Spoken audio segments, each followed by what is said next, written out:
in Massachusetts right now, those crisis pregnancy centers that are there to fool people who are looking for pregnancy termination help outnumber true abortion clinics by 3 to 1. We need to shut them down here in Massachusetts, and we need to shut them down all around the country. You should not be able to torture a pregnant person like that. Wow. Should not be able to torture a pregnant person like that, but she should be able to freely kill their child.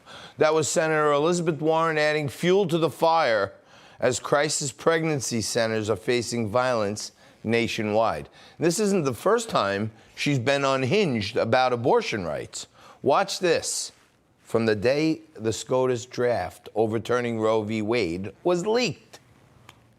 I am angry because we have reached the culmination of what Republicans have been fighting for, angling for decades now, and we are going to fight back. Wow. Don't hurt yourself there, Liz. Really.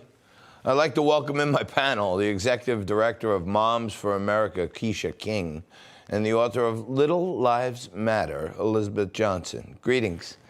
Kinga, I'd like to start with you. And these pregnancy centers are being firebombed and vandalized. Workers are already being threatened. But Elizabeth Warren is actually putting them at risk for more violence with these statements.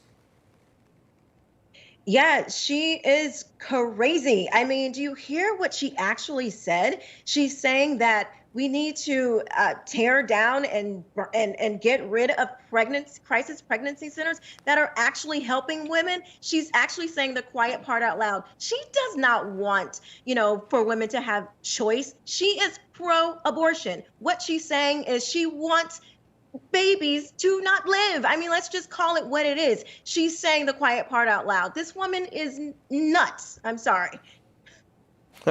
Elizabeth, the story certainly gained international attention. The mother of the 10-year-old girl forced to get an abortion after she was allegedly raped by an illegal migrant is defending the migrant. And despite the fact that he confessed to the crime, the girl's mother says everything the media is saying about him is a lie. Why would she do that? I cannot explain this mother's behavior. The man has admitted that he committed the crime, that he raped a 10-year-old child.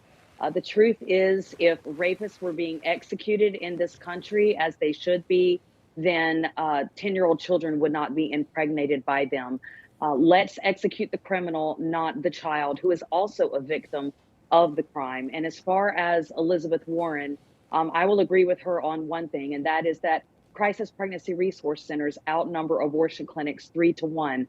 And that is because we actually care about women and their babies. And so just imagine, here we are, we're the ones that are giving the women cribs for their babies, strollers, providing clothes for their children, actually providing care for these women in crisis pregnancy centers, and love and compassion for them.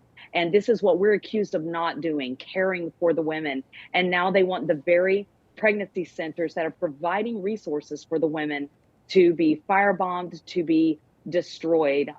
What you are witnessing right now is just a tremendous amount of hypocrisy on the left. It's unbelievable.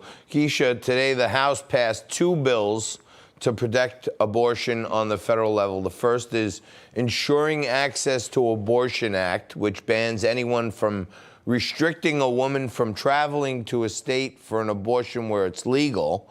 And the second is the Women's Health Protection Act, which passed in the House already, was shot down in the Senate back in May when Joe Manchin, Democratic senator, voted against it. Do you expect that to happen again? I think when it goes to the Senate, it will be shut down. I don't believe it will pass in the Senate. I just want to say, when a nation comes into agreement with something like abortion, I have had an abortion, so, I know the trauma that comes with this.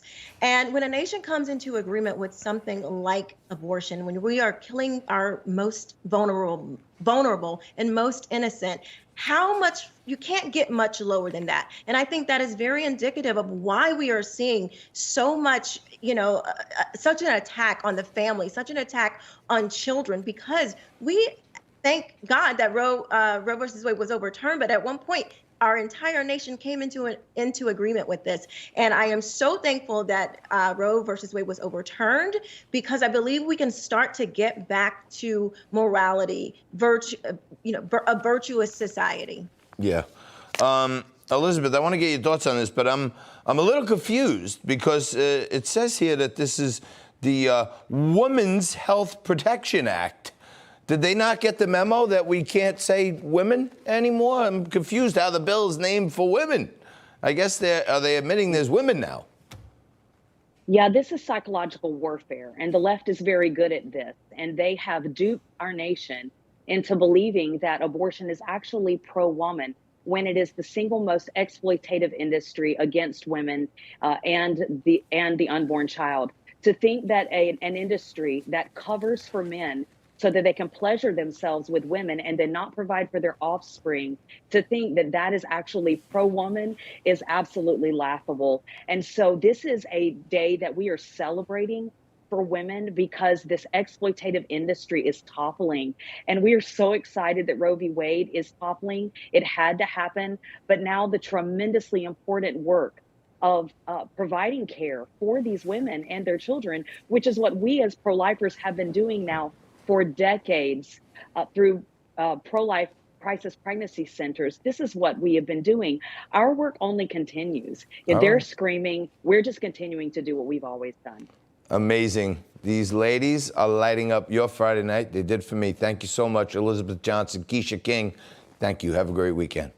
Thank you, John. Thank you, you too.